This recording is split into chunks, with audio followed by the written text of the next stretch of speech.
Welcome guys once again. आज हम 2008 में आई मूवी बैंकॉक डेंजरस को एक्सप्लेन करने जा रहे हैं, जो कि एक एक्शन थ्रिलर मूवी है और इसके लीड रोल में है निकोलस केज। गाइस, आप इन्हें घोस्ट राइडर के रूप में तो जानते ही होंगे।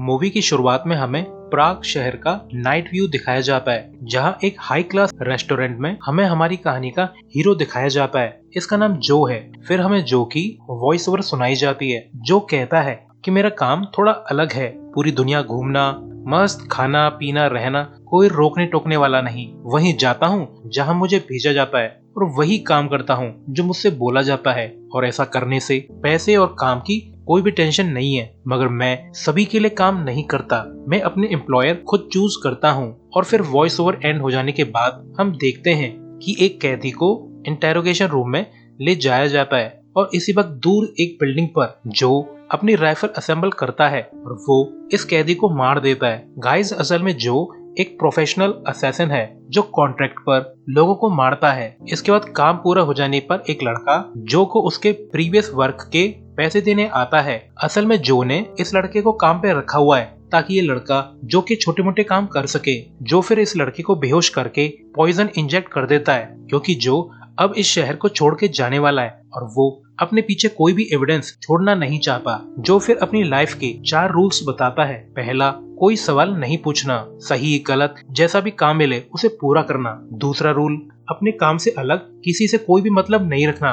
तीसरा रूल, काम हो जाने के बाद अपने सभी ट्रेसेस को मिटा दो। और चौथा रूल, कभी भी मुसीबत में नहीं पड़ने का, काम में अगर गड़बड़ हो जाए तो छू मंतर हो जाओ। इसके बाद जो कंटिन्यू करता है कि राइट टाइम का इंतजार करो, अपने टारगेट को मारो और पैसा लेके खिसक जाओ। इसके बाद जो अपनी लाइफ का लास्ट जॉब करने के लिए चला जाता है, क्योंकि उसे असैसिनेशन के लिए 4 टारगेट्स मिले हैं और वो भी एक ही जगह पे। और इस काम के लिए जो को बहुत ज्यादा पैसे मिलने वाले हैं। तो जो प्लेन से बैंकॉक पहुंच जाता है, मगर उसे नहीं पता है कि बैंकॉक में उसकी अच्छे से लगने वाली है, क्योंकि अक्सर जिंदगी आपसे मौज लेती है। जब आप कोई काम, चाहे चोरी डकैती हत्या, जो भी आखिरी बार करके ये काम छोड़ना चाहते हो, तभी लाइफ आपके साथ गेम खेलती है। और ये बात तो 100% श्योर है, ऐसे लोगों की फाइनल डेस्टिनेशन या तो जेल होती है या भगवान के पास। इसके बाद हमें यहीं बैंकॉक में सूरत नाम का एक बिग बॉस दिखाया जाता है। वो अपने आदमी से पूछता है कि क्या वो आदमी काम का है। तो सूरत का सबऑर्डिनेट बोलता है कि ये आदमी अपने फील्ड में बेस्ट है और रशियंस तो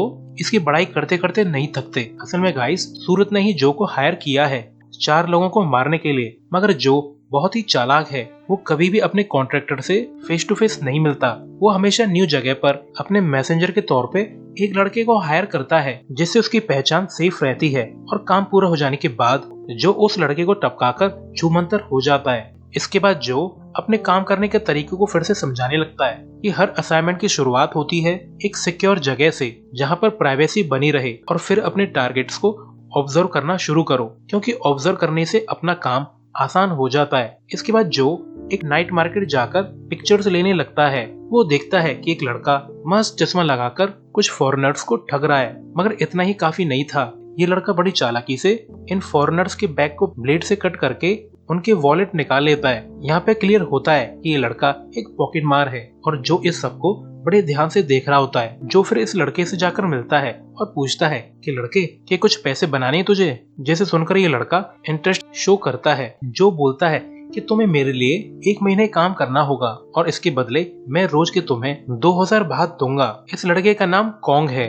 कॉन्ग फिर काफी देर नेगोशिएट करके 3000 बात की डील कर लेता है। असल में गाइस, बात बैंकॉक की करेंसी है। जो फिर अपना एड्रेस बताकर यहाँ से निकल जाता है। इसके बाद कॉन्ग अपनी ट्रे लेकर जो के पास पहुँच जाता है, जहाँ पर जो कॉन्ग को एक फोन और घड़ी देकर बोलता है कि कैरेबियन क्लब जाओ और वहाँ तुम्हें आउम नाम की एक डांसर मिलेगी, उसे ये नोट देना और ध्यान रहे कि उसे ये क्रॉस दिखाई देना चाहिए। वो तुम्हें कुछ सामान देगी और उसे बिना छेड़छाड़ किए मेरे पास तक ले आना। इसके बाद कॉन्ग कैरेबियन क्लब पहुंच जाता है और यहाँ पर गजब का डांस चल रहा होता है। तो ये देखकर कॉन्ग की जवानी भी बाहर आने लगती है और थोड़ी ही देर में उसे पता चल जाता है कि सबसे सुंदर वाली डांसर ही आउम है। और ये जवान लड़का इस लड़की के डांस को बड़े ध्यान से देखने लगता है और ऐसा लगता है कि इस लड़के को तो प्यार हो गया। कॉन्ग फिर आउम की नजर में आ जाता है और जैसे ही कॉन्ग उसे वो नोट दिखाता है, आउम काफी सीरियस हो जाती है और वो कॉन्ग को एक ब्रीफकेस देकर निकल जाती है। कॉन्ग फिर अपनी ट्रे लेकर जो के घर जा रहा होता है और इस पूरे टाइम में जो उसे फॉलो कर रहा होता है। ताकि वो नजर रख सके कि कॉन्ग कोई गड़बड़ ना करे। इसके बाद कॉन्ग जो को आउम से मिला सूटकेस देता है जिसमें जो के फर्स्ट टारगेट की डिटेल थी। इसके बाद जो अपनी गजब की बाइक निकालकर रेडी होने लगता है और वो अपने फर्स्ट टारगेट पे नजर रखना चालू कर देता है। और जब उसका टारगेट अपनी कार से जा रहा होता है तब जो भी अपनी बाइक से निकल जाता है और जैसे ही उसका फर्स्ट टारगेट की गाड़ी ट्रैफिक सिग्नल पे रुकती है जो वहां पहुंच के गाड़ी में बैठे सभी लोगों को भून देता है और सिग्नल ग्रीन होते ही यहाँ से निकल जाता है। मगर भागने के चक्कर में जो की बाजू पर कट लग जाता है और जब वो दवाई लेने एक मेडिकल स्टोर जाता है तब उसकी मुलाकात एक गूंगी लड़की से होती है और इसे देखकर जो को कुछ कुछ होने लगता है। गाइस, अक्सर मूवी में असैसिन्स को ऐसी लड़की पसंद आ जाती हैं और वो इन्हें अच्छे से ट्रीट करते हैं। वहीं दूसरी तरफ कॉन्ग अक्सर आउम वाले क्लब जाता है, कभी जो के काम से तो कभी आउम से मिलने। जब कॉन्ग आउम से जो के लिए सूटकेस ले जा रहा था तब कुछ गुंडे उसके पीछे पड़ जाते हैं। अब भाई कॉन्ग एक पॉकेट मार है, हो सकता है इनमें से किसी के पैसे चुराए होंगे, मगर कॉन्ग जैसे तैसे करके यहाँ से भाग निकलता है। जब कॉन्ग जो के घर पहुँचता है तब जो उस पर काफी गुस्सा होता है क्योंकि कॉन्ग काफी लेट है और ऊपर से सूटकेस भी खुला हुआ है। तो कॉन्ग बताता है कि मेरे पीछे गुंडे पड़ गए थे तो उन लोगों ने ही सूटकेस को तोड़ने की कोशिश की थी, मगर मैंने उन्हें ऐसा नहीं करने दिया। असल में गाइस, कॉन्ग ने सूटकेस में मौजूद आदमी की डिटेल देख ली थी और कॉन्ग को पता है कि जो एक असैसिन है और ये जानकर जो कॉन्ग को मारने के लिए रेडी होने लगता है ताकि उसका राज राज ही रहे। मगर कॉन्ग बिना डरे कहता है कि मुझे ट्रेन करो, मुझे अपनी सभी टेक्निक सिखाओ। फिर न जाने क्यों जो को कॉन्ग पे तरस आ जाता है और वो कॉन्ग को हैंड टू हैंड कॉम्बैट में ट्रेन करने लगता है और कॉन्ग जल्दी से चीजों को पकड़ना स्टार्ट कर देता है। जो कॉन्ग से काफी इम्प्रेस है। इसके बाद जो की फिर से वॉइस ओवर सुनाई देती है कि उसने कॉन्ग को इसलिए जिंदा छोड़ दिया क्योंकि जो ने कॉन्ग की आंखों में अपनी ही परछाई देखी थी और उसने कॉन्ग को अपने सभी दांव पेच सिखाने का मन बना लिया। इसके बाद जो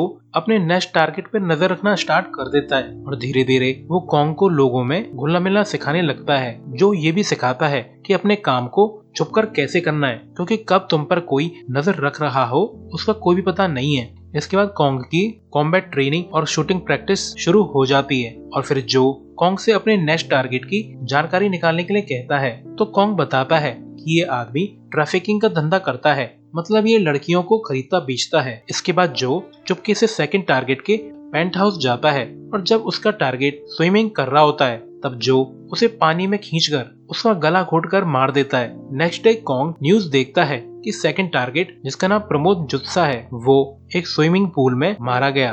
तो एक्सरसाइज के टाइम कॉन्ग पूछता है कि गुरु अब तक तुम कितने को मार चुके हो? तो जो बताता है कि मैं गिनती नहीं रखता और फिर जो कॉन्ग को कुछ ज्यादा ही सीरियसली ट्रेन करने लगता है। और गाइस, अक्सर ऐसे गुरु जल्दी ही भगवान को प्यारे हो जाते हैं। वैसे जो अक्सर उस मेडिकल स्टोर जाता है उस लड़की को देखने और शायद इस लड़की से बात करना जो को अच्छा लगता है और फिर जो इस लड़की को डिनर पे ले जाता है। इस लड़की का नाम फोन है। फोन ये डिनर काफी एंजॉय करती है, मगर बेचारे जो की इस खाने से ऐसी तैसी हो रही थी। पहले तो खाने में मिर्च काफी ज्यादा थी और ऊपर से खाना काफी गर्म था। वैसे गाइस, गरम और मिर्चीला खाना मजा डाल देता है, खाते वक्त भी और सुबह भी। और फोन जो की हालत देखकर काफी हंस रही होती है। गाइस, अब जो को कॉन्ग को ट्रेन करने में और फोन के साथ रहने में मजा आने लगा है और दूसरी तरफ कॉन्ग की भी आउम से खूब जमने लगी है। लड़की कॉन्ग को पुच्ची भी देती है, मगर कॉन्ग को नहीं पता है कि बिग बॉस सूरत और उसके आदमी उस पे नजर रख रहे थे।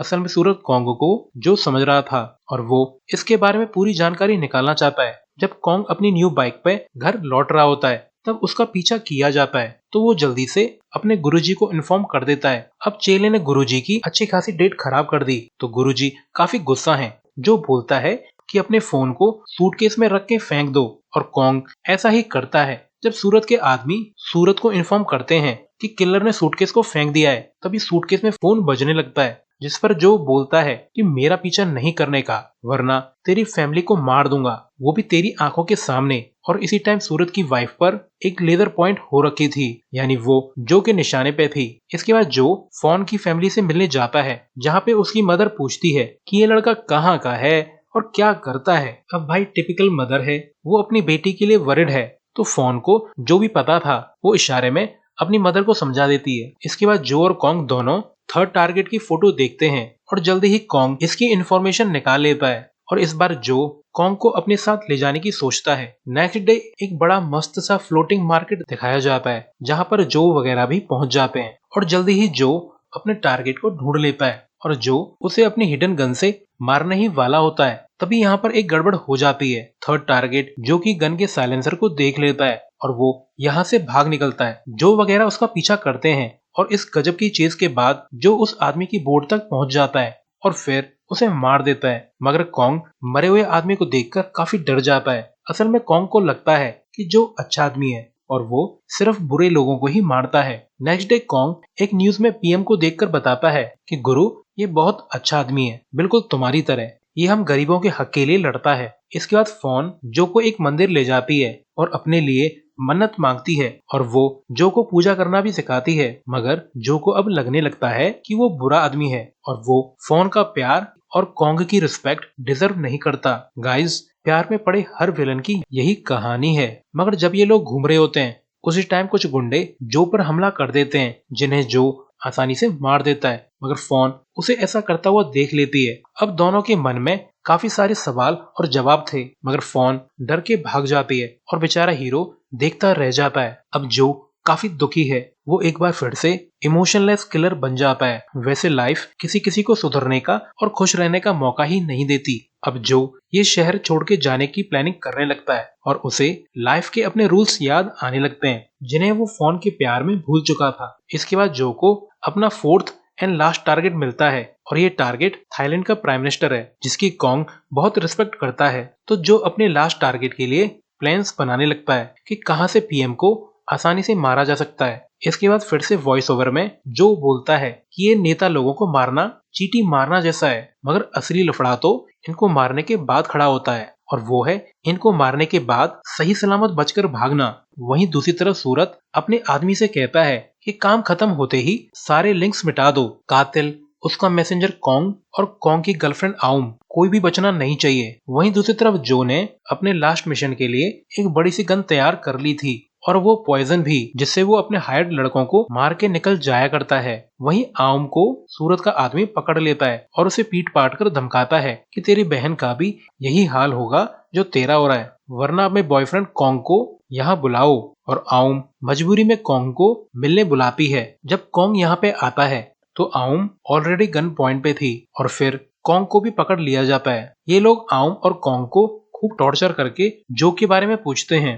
वहीं एक परेड के दौरान प्राइम मिनिस्टर अपने कार से जा रहे होते हैं और इसी टाइम जो एक बिल्डिंग से अपनी गन तान कर रेडी हो जाता है। मगर तभी उसे कॉन्ग की बातें याद आने लगती हैं कि ये पीएम बुरे लोगों से लड़ता है और गरीबों की मदद करता है और लोग इसे बहुत प्यार करते हैं। और फिर जो अच्छा मौका होने के बावजूद प्राइम मिनिस्टर को नहीं मारता।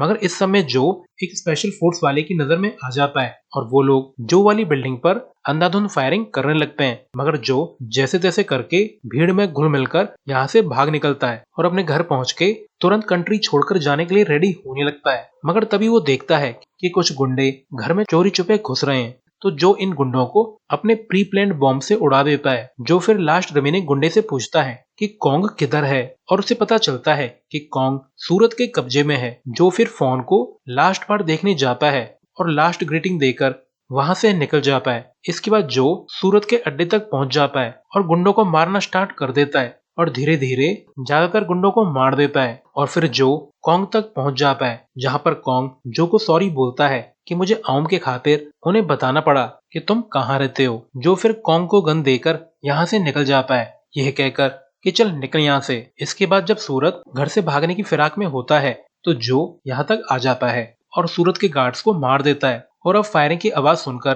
पुलिस भी यहाँ पे आ चुकी थी। इसके बाद जो सूरत की कार तक पहुंच जाता है, मगर अब तक उसे काफी गोलियां लग चुकी थी और उसे मालूम था कि वो मुश्किल बचेगा। तो वो सूरत के सर को अपने सर से लगाकर गोली चला देता है, जिससे ये दोनों एक साथ मारे जाते हैं। और ये सब देखकर बेचारा कॉन्ग काफी दुखी है और इसी सीन के साथ ये मूवी एंड हो जाती है। सो गाइस, कॉन्ग की तो लव स्टोरी पूरी हो गई मगर उसके गुरुजी तो निपट गए। गाइस, विलन्स की लव स्टोरी अक्सर पूरी नहीं होती। सो अभी के लिए goodbye, thanks for watching.